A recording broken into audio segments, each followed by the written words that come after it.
Imagine standing in your own front yard, watching police officers approach with weapons, knowing that your neighborhood's HOA told them, shoot if they resist. Would you run? Hide? Or stand your ground? Well, I chose the last option. And that's when the truth began to surface, literally. The day started like any other, until the flashing lights pulled up at the curb. My heart raced as 3 officers stepped out, their hands resting nervously on their holsters. Behind them, I spotted Karen, the self-proclaimed queen of the HOA, smirking with her arms crossed like she'd already won. I wasn't surprised. For months, the HOA had tried everything to push me out, fines, threats, even fake violation notices. But this was different. I overheard her telling one of the cops, if he resists, shoot. We'll call it self-defense. I froze. They weren't here for negotiation. They were here for intimidation. But what Karen didn't know was that I had been digging in my backyard for weeks. Not because I loved gardening, no. I was digging for truth. Buried deep under my land were boxes I had hidden, filled with documents, photos, and even recordings. Proof of the HOA's dirty secrets. Illegal property deals, stolen community funds, and backdoor agreements with local officials. As the cops marched toward me, I dropped my shovel, raised my hands, and said calmly, "Before you do anything, you need to see what I've found." The officers hesitated. For the first time, their confident stares flickered into doubt. And that's when I knew, I had their attention.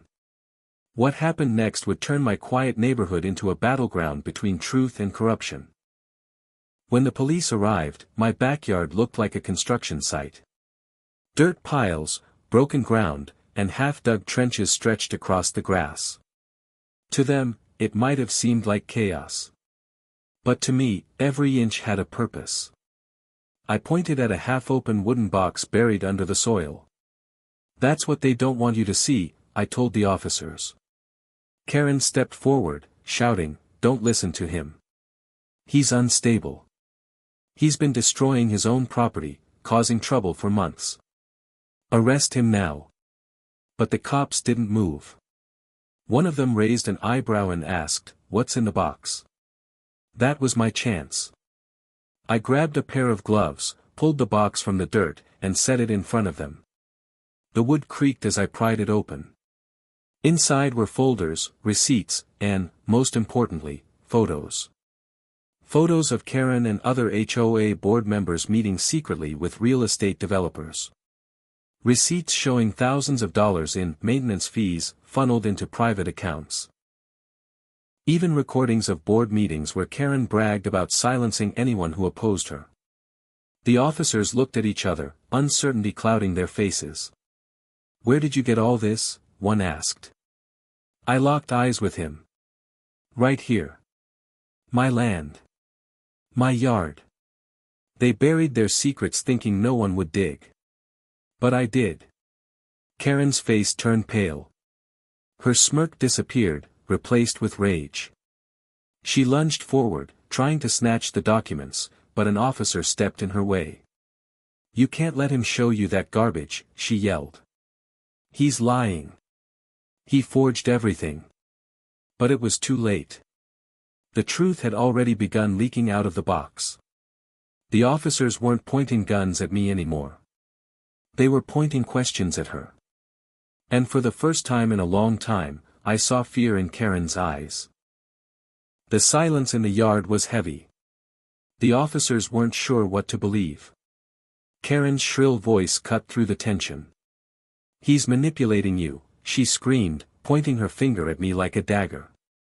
"He's been against the HOA since day one. He'll say anything to make us look bad. Arrest him before this gets out of hand." But the lead officer didn't move. Instead, he leaned closer to the open box, lifting a folder with gloved hands.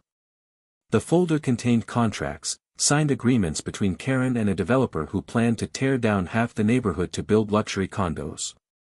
"This can't be real," one officer whispered. Karen's face twisted with panic. "It's fake. Don't you see? He printed those himself. He's delusional. I stayed calm. Check the signatures. Check the dates. These papers aren't mine. They're theirs. All I did was dig. The younger officer stepped back, his voice uneasy. But why would you bury this here? That question made Karen's eyes widen. She hadn't expected it. I answered for her. Because they thought my property was the perfect hiding place. They figured no one would dig. But I knew something was wrong. I heard whispers in meetings, saw trucks late at night. So, I dug, and I found their graveyard of secrets. The cops exchanged glances. Doubt had cracked through their armor. Karen, trembling with rage, hissed, "You don't understand. He's dangerous. That's why we told you to." She stopped herself, but it was too late. The lead officer's eyes narrowed. "You told us what, Karen?" Her silence spoke louder than words. In that moment, the power shifted. For the first time, the cops weren't looking at me as a threat. They were looking at her. I knew the papers were strong evidence, but I also knew Karen was slippery. She could twist anything into a lie. That's why I saved my best card for last. From the bottom of the box, I pulled out a small black device, a recorder. I clicked play. Karen's voice filled the air, sharp and unmistakable. "If he doesn't back off, we'll make him disappear. I don't care how. The cops will do what we tell them. Shoot if they resist, their job isn't to ask questions." The yard went dead silent. The officers froze, eyes darting toward Karen. She gasped, shaking her head violently. That's edited. He's twisting my words." But then another voice came through, one of her fellow board members. "She's right. The cops will cover it up. They always do. We just need him gone." The officers' faces drained of color. Their hands, once on their holsters, now clenched into fists at their sides. One of them muttered, "We were used." Karen's mask cracked. Her confident smirk had dissolved into desperation. She lunged forward again, this time toward the recorder, but I stepped back, holding it high. "Not this time," I said firmly. The lead officer took a step toward Karen. "Is this true? Did you set us up?" Karen's voice wavered. "And no, you don't understand. He's lying, he's twisting." But the tape kept playing. More voices. More threats. More proof. The officers turned from me completely, their suspicion now locked on her. For the first time, Karen realized the ground was slipping out from under her feet. Karen wasn't the type to go down quietly. Even when cornered, she always found a way to fight back. "You fools," she screamed. "You think he's innocent? He's the real criminal here. He trespassed, he spied, he stole private documents." Her words came out sharp, venomous, but her voice cracked with fear. I stood tall, clutching the evidence. "Everything I dug up is proof of your crimes. The only reason it's here is because you buried it on my land. You thought you owned me, owned this neighborhood. But you don't own the truth." The officers exchanged uneasy glances. One of them finally spoke. "Karen, until we figure this out, we're going to need you to step aside." Her eyes blazed. "You can't tell me what to do. I am this neighborhood. Without me, you're nothing." That's when her voice broke into a desperate shriek. She lunged again, this time not for the documents, but for me. Her nails clawed the air, but the officers grabbed her arms, pulling her back. "Let go of me!" She screamed, kicking against the dirt. "This isn't over. You'll all regret this." The yard had turned into chaos. But as she struggled, I noticed something. The neighbors had started to gather at the edge of my property. Quiet whispers spread among them as they saw their queen being restrained. For years, they'd feared Karen. But now they saw her for what she truly was. And that shift in power was only the beginning. The murmurs grew louder as more neighbors peeked over fences and gathered on sidewalks. For years, Karen had ruled over them like a tyrant: fines, threats, intimidation. She made people feel small, helpless. But tonight, they saw the truth. One woman from down the street shouted, "I knew it. I knew she was stealing from us." Another man yelled, "That's where our fees went. Into her pockets." The crowd buzzed with anger. And Karen heard every word. Her face twisted as her power slipped away. "You don't understand," she shrieked. "I was protecting this neighborhood. I gave you order, respect. Without me, this place will fall apart." But her words only fueled their rage. I held up the documents and recordings high for everyone to see. This isn't order. This is corruption. And it ends today. The officers tightened their grip on Karen as she thrashed wildly. The neighbors began shouting for justice. Some demanded her arrest. Others yelled for her to pay back every cent. For the first time, the HOA's iron grip wasn't feared. It was hated. And I realized something in that moment: this wasn't just about me anymore. This was about everyone she'd hurt. Everyone she'd silenced.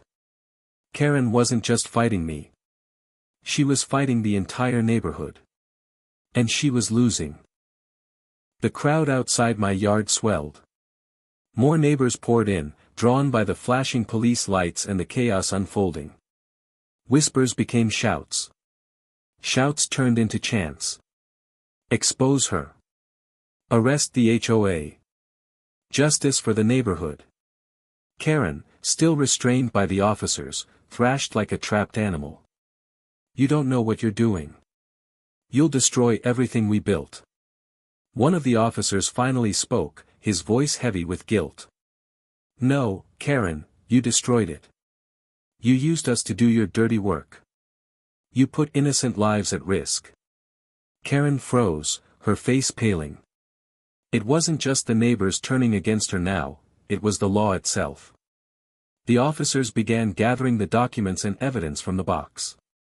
I handed over more folders, more receipts, more proof. Every page told the same story: greed, betrayal, and corruption buried in the soil of this community. The neighbors were no longer just spectators. Some began stepping forward, sharing their own stories. Unfair fines, threats, intimidation. The officers wrote everything down, their notepads filling quickly. Karen screamed again, but her voice was drowned out. For the first time in years, the people she ruled over weren't afraid. They were united. And in that unity, the HOA's empire began to crumble. As the crowd grew louder, Karen's desperation twisted into something darker. Her eyes burned with fury, and she hissed through clenched teeth. "You think this is over? You think you've won? You don't know who you're messing with." The lead officer kept his hand firmly on her arm. "Karen, it's over. Stop fighting." But she didn't stop. She leaned forward, glaring at me with pure venom. "I will destroy you. Even if it's the last thing I do." Her voice shook, but it wasn't with power, it was with fear. She knew she had lost, and yet she couldn't accept it. The neighbors jeered, some even recording with their phones. The truth was spreading faster than she could contain it. That's when I pulled out one last piece of evidence. A flash drive. "This," I said, holding it up, "is the complete recording of every shady deal. Every word spoken in those board meetings. Every threat. Every plan." The officer's eyes widened as I handed it over. Karen lunged one last time, but the officers forced her to the ground. Her scream echoed through the night as the cuffs clicked shut around her wrists. The queen of the HOA, once untouchable, was now in chains. And in that moment, the neighborhood finally felt free. The following days were a whirlwind. Word of what happened spread far beyond our small neighborhood. Local reporters showed up, cameras flashing as they interviewed neighbors who had lived under Karen's thumb for years. The HOA offices were raided.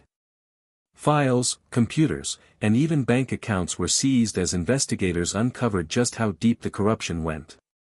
It wasn't just Karen, several board members were involved. But Karen was the ringleader. And everyone knew it. Neighbors who once barely spoke to one another were now bonded by what we had endured together.